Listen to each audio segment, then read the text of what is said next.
पापा पापा मेरे को एक बात बताओ कि एक टूथब्रश कितने का मिलता है? एक टूथब्रश का क्या है, यही कोई 20 रुपए का, 30 रुपए का, ज्यादा से ज्यादा 100 रुपए का है ना? कितना सस्ता मिलता है ना। वो पीछे वाली गली में आंटी मेरे को कितना महंगा टूथब्रश दे रही थी।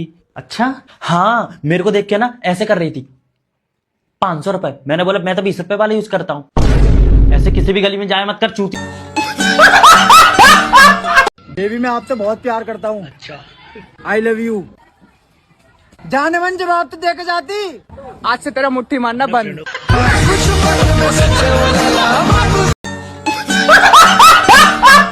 मैम एक क्वेश्चन है। हाँ बेटा बोलो। मैम नाइट्रेट क्या है? वैसे तो बेटा 2000 है, पर तुम मेरे स्टूडेंट हो तो 1500 दे देना। मगर मैम ये तो नाइट्रेट बोल रहा है।